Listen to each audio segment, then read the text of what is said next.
Halo sahabat peternak semuanya, apa kabar hari ini? Semoga dalam keadaan sehat selalu, penuh berkah, berkelimpahan, berkecukupan. Jangan lupa berbagi, selalu bersyukur.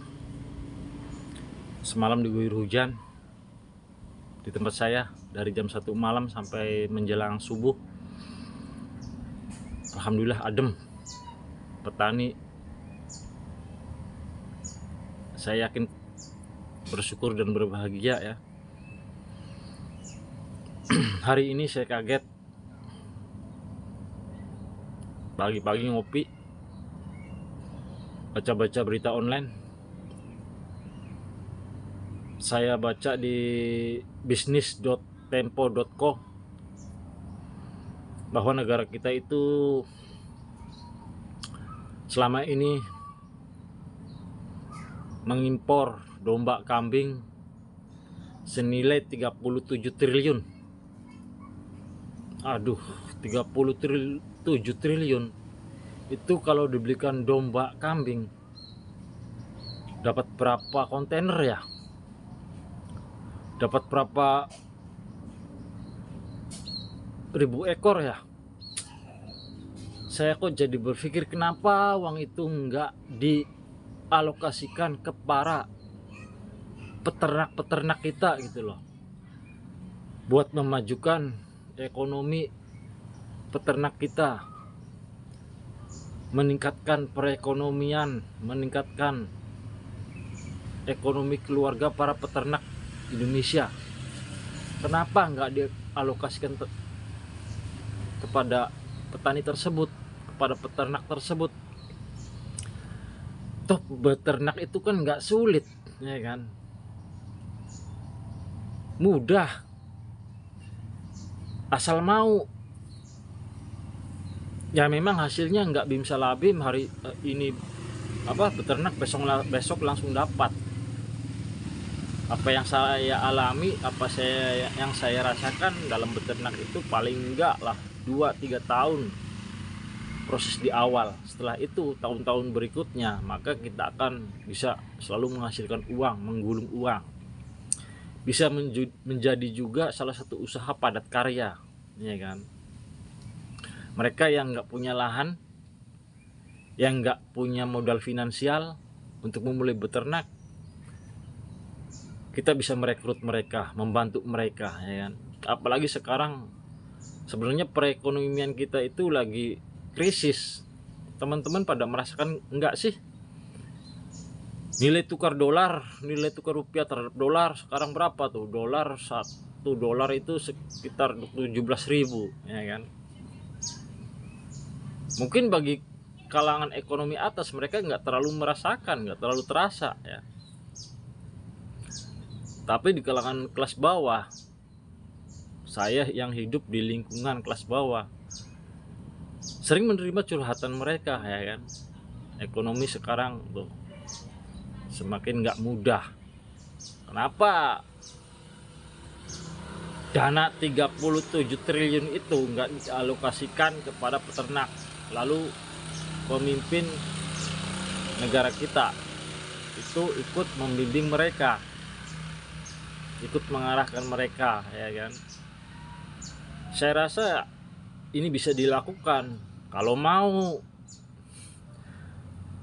Tetapi ya itu tadi ya, negara kita ini hukumnya juga amburadul, ya kan?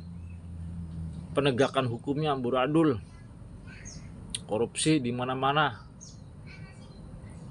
Kalau bicara impor, yang paling diuntungkan siapa? Ya jelas para importir, ya kan? Negara kita ini kayaknya masih dijajah dari segi ekonomi. 70 tahun lebih Indonesia merdeka. Yang namanya penjajahan, perang itu menurut saya bukan hanya bedil-bedilan. Dari segi ekonomi kita masih dijajah. Semua barang yang kita butuhkan itu hampir impor. Paku impor, cangkul impor, paku saja, cangkul saja kok sampai impor ya. Aduh, saya kok nggak ngerti lucunya bangsa kita ini, negara kita ini lucu.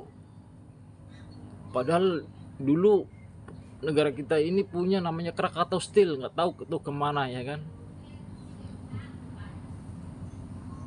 Belum lagi di kampung tetangga saya itu banyak para pengrajin pandai besi.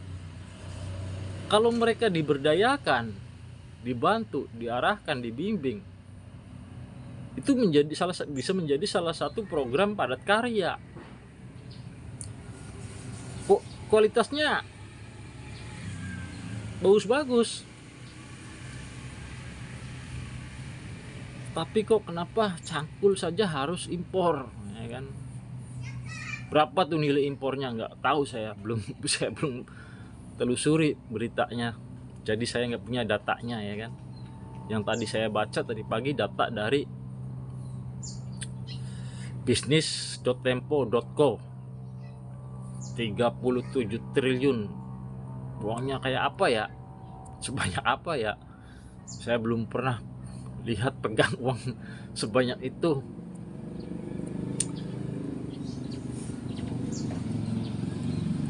Dalam beternak itu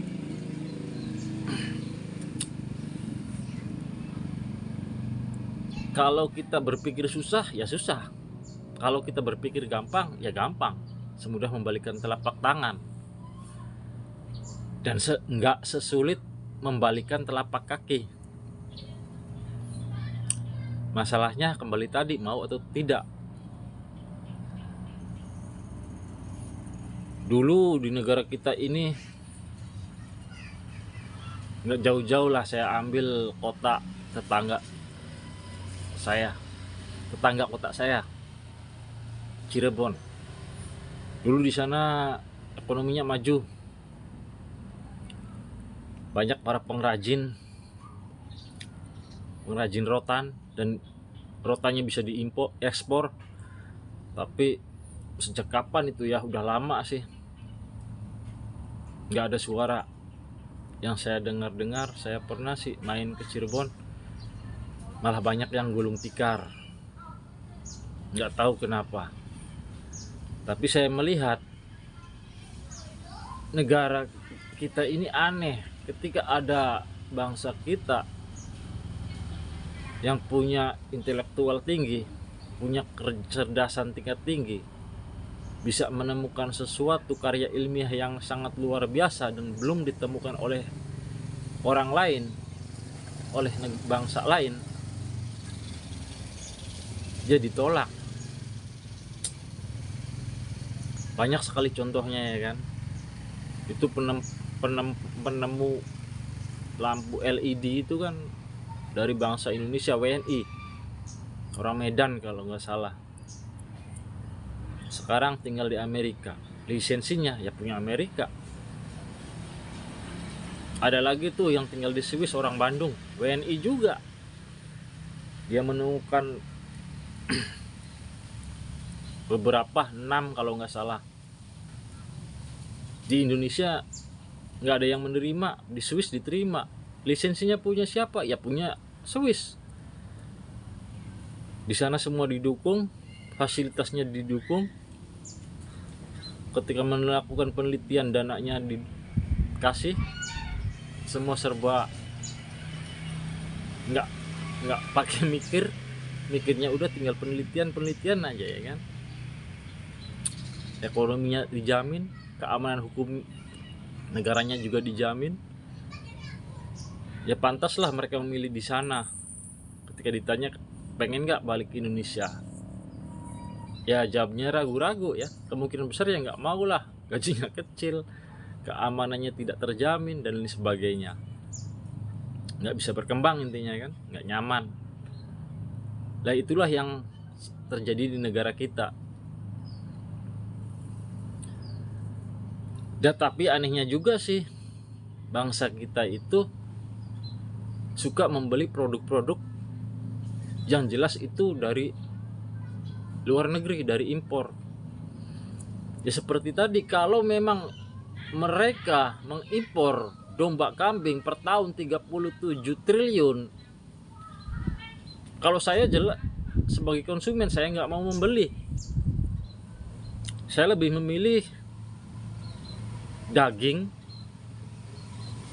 dari hasil petani bangsa kita sendiri. Kenapa? Sekalipun itu harganya mungkin lebih mahal, nggak masalah. Toh uangnya ujung-ujungnya juga buat saudara kita sendiri, sesama warga negara kita sendiri, satu tanah air, satu bangsa, satu tumpah darah, satu bahasa Indonesia.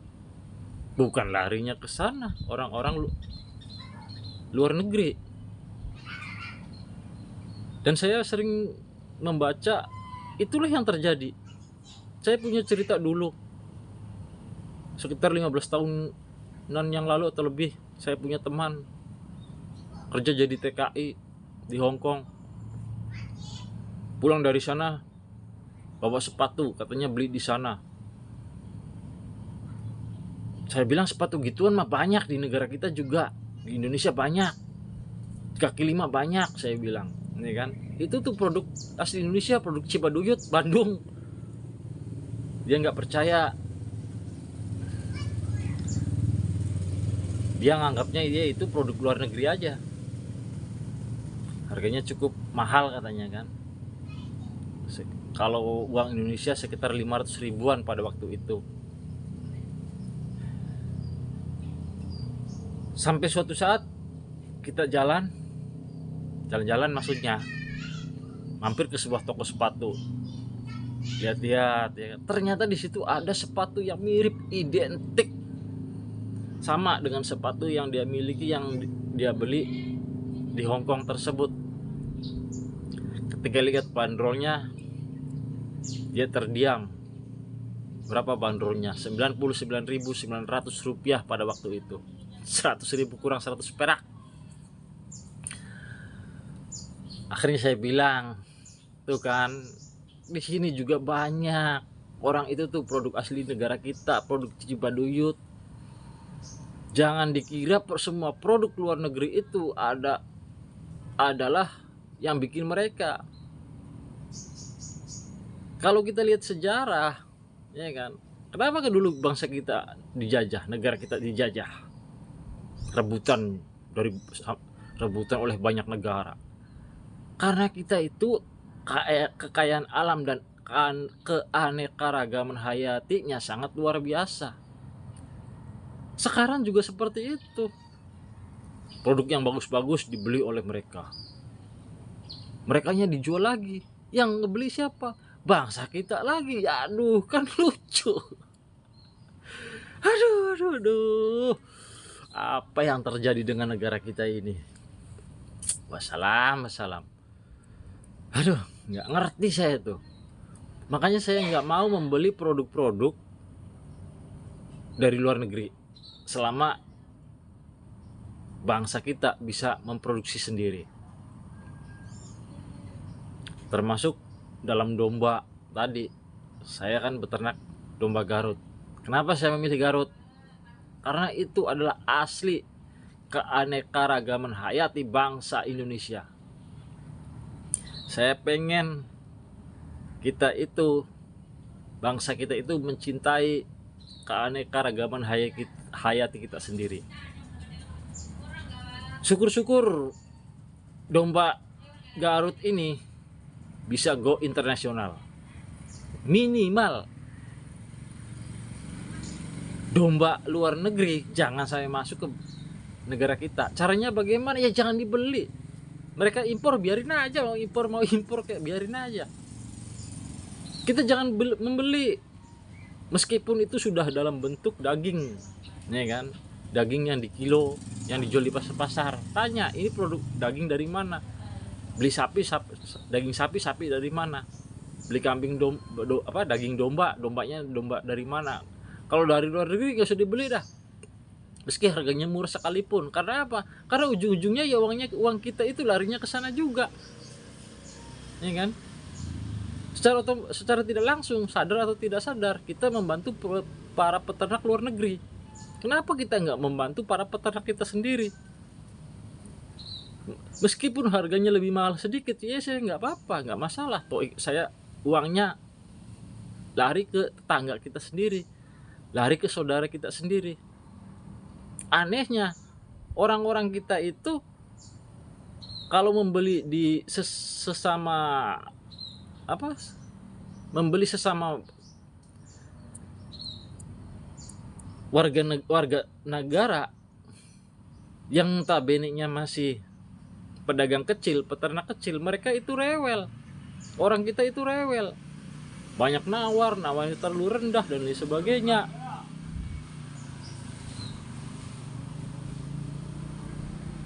Tetapi kalau mereka membeli di tempat-tempat besar, di pedagang-pedagang besar, di saudagar-saudagar besar yang harganya nggak bisa dinego, ya kan? Mereka nggak rewel, nyaman-nyaman aja, rela-rela saja. Kalau barang yang kita butuhkan ada di warung sebelah, di sebelah rumah kita, kenapa kita nggak beli di situ, ya kan? Kenapa kita harus membeli yang agak jauh, di minimarket misalnya, ya kan? Barang kebutuhan sehari-hari kenapa harus beli di minimarket? Kecuali di tempat warung sebelah rumah kita itu nggak ada, bolehlah Anda beli di minimarket. Minimarket itu punya siapa? Punya wong sugih, uangnya sudah banyak. Ketika kita rame-rame membeli ke sana, otomatis uang mereka tambah banyak, tambah sugih. Ngapain yang kaya malah dikayakan? Ayo kita berpikir bagaimana yang belum kaya supaya kaya tanpa harus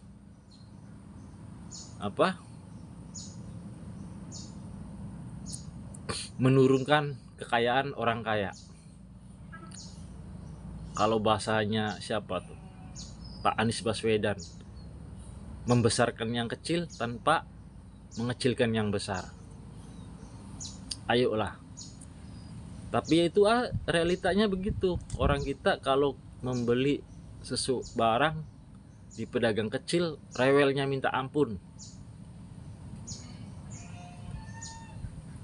Coba pernah nggak teman-teman membeli sesuatu, berapa bang harganya, katakanlah 1.000, lalu Anda membayarnya 1.200, hampir nggak ada ya. Yang banyak justru berapa bang harganya 1.000, udah bang 650 aja, 700 aja. Aduh, rewelnya minta ampun kalau sama pedagang kecil.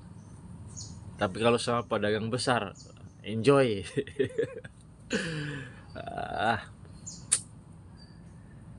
Ya itu yang bisa saya sampaikan di pagi hari yang sangat cerah ini. Mudah-mudahan bermanfaat. Salam nganan.